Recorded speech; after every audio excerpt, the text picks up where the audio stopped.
回到这里来回到这里来这里的话就是一些问题一些就是刚刚说了，我们墙板的尺寸现在是300的，不能做小怎么去判断我们带不带灯就看我们这个参数里面有没有带灯的这个参数给我们选，如果说没有，就证明这个东西是不带灯的顶天条的作用刚刚也说到了就是一个调节作用，还有个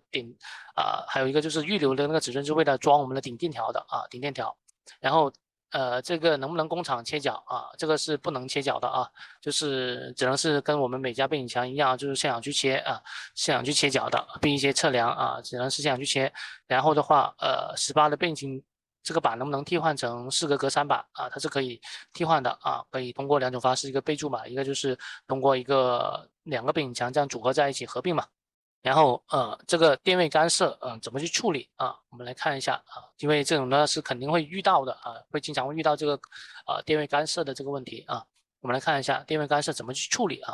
那第一个点就是我们电位开孔的一个位置，尽量去避开铝条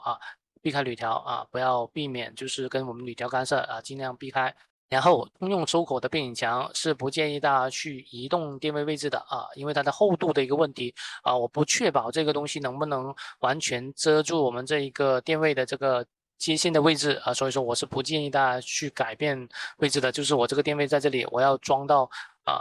这边来或者装到那边去就是所谓的引线引到别的位置因为它的一个厚度的一个原因，不确定这个东西能不能盖得住这个位置。如果说大家确定能足够的话，因为它整个背景墙的一个厚度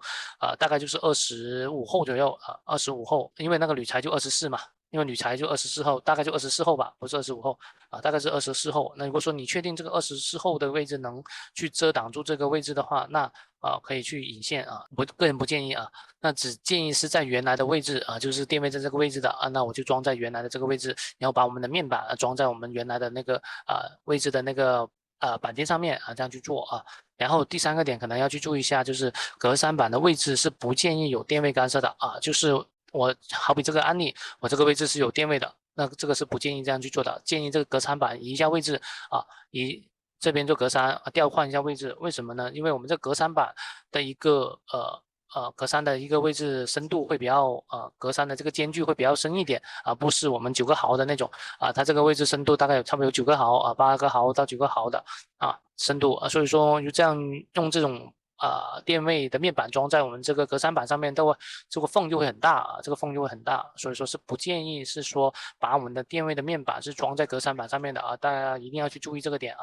一定要去注意这个点。然后上面的话就是关于我们18的这个墙板的护墙板的这个内容